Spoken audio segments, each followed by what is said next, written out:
Before electricity, darkness was a force that shaped daily life. The lantern was not a decoration. It was survival.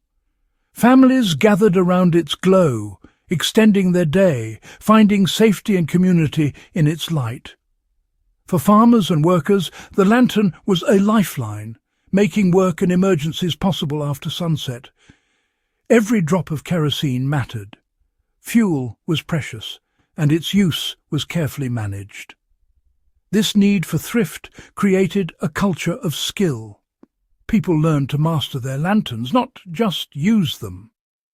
The goal wasn't the brightest light, but the most effective, lasting glow for the task at hand. The lantern symbolized a time when people truly understood and respected their tools. They developed techniques to make them last, passing down practical wisdom through generations. The story of making lanterns burn longer is one of simple physics, careful observation, and valuing resources. It's a lesson in how small, thoughtful actions can lead to big savings, a lesson still relevant today. To understand how people made their light last, we must look at the kerosene lantern's elegant design.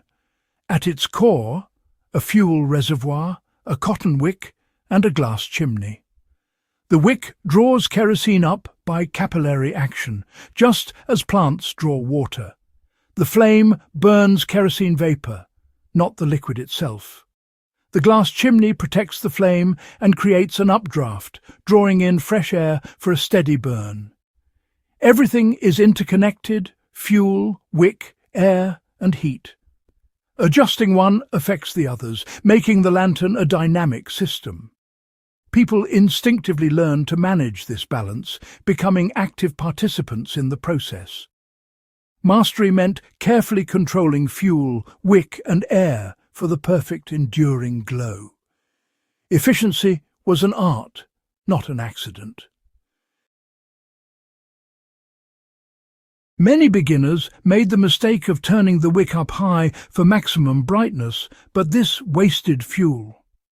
The secret was moderation, keeping the wick as low as possible for the task. A lower wick meant less fuel drawn up, a smaller flame, and much slower consumption. Skilled users adjusted the wick constantly, turning it up briefly when needed, then back down to save fuel. A high flame produced smoke and soot, wasting fuel and dimming the light. A low, steady flame burned cleanly and efficiently, requiring less cleaning and maintenance. This simple adjustment could make a tank of kerosene last days longer. For families on tight budgets, this was essential. The relationship between user and lantern was a constant, intuitive dialogue. Small changes in technique made a profound difference in daily life. Beyond the wick, controlling the lantern's air supply was key to efficiency. Air vents at the base were designed to draw in just enough oxygen for a clean burn. Some lanterns allowed users to adjust airflow, slowing the burn by restricting air slightly. Too much air made the flame wasteful. Too little made it smoky. The goal was a stable, blue-based flame, efficient and quiet. Skilled users listened and watched, fine-tuning vents for the perfect balance. This manual control turned a simple lamp into a finely tuned tool. Lanterns were designed for active, knowledgeable users. Adjustable wicks and vents were deliberate choices, expecting users to learn efficiency. Manuals praised economical burning, but only with proper care. Maintenance, trimming wicks, cleaning globes, and keeping fuel pure was part of ownership. Makers provided robust tools. Users provided skill and diligence. This partnership empowered users to troubleshoot and optimize their lanterns. The design encouraged curiosity and rewarded skill. Using a lantern well was a quiet victory of thrift and knowledge. Preparation mattered. A new wick needed to be fully soaked in kerosene before lighting. Lighting a dry wick burned the cotton, damaging it and wasting fuel. Wise users soaked new wicks for at least an hour, ensuring every fibre was saturated. This simple step guaranteed a clean, efficient burn from the start.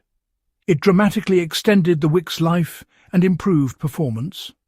This was about prevention, investing a little time to avoid bigger problems later. Foresight and preparation were critical survival skills. A well-prepared lantern was a reliable companion in the dark. Winter's cold air actually helped lanterns burn more efficiently. The greater temperature difference created a stronger updraft, improving oxygen flow. In cold weather, lanterns could be throttled back to a tiny, stable flame without risk of going out. This allowed for incredibly frugal burning, perfect for long, dark nights. Experienced users took advantage of this cold advantage, making a tank of fuel last even longer. This knowledge came from observation, not books. It showed a deep connection to both environment and tools. Human ingenuity turned hardship into opportunity for conservation.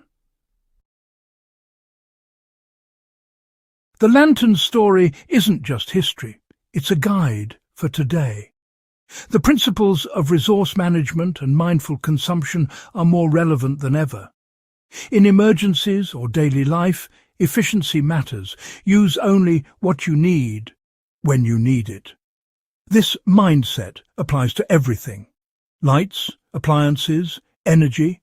Repair, maintain and understand your tools, just as lantern users did. Every resource is precious, every bit of waste avoidable. Efficiency is a skill and a relationship with the world around us. The lantern's careful glow lights a path forward: conservation, mindfulness and respect for resources. Learning from the past helps us build a wiser, more sustainable future.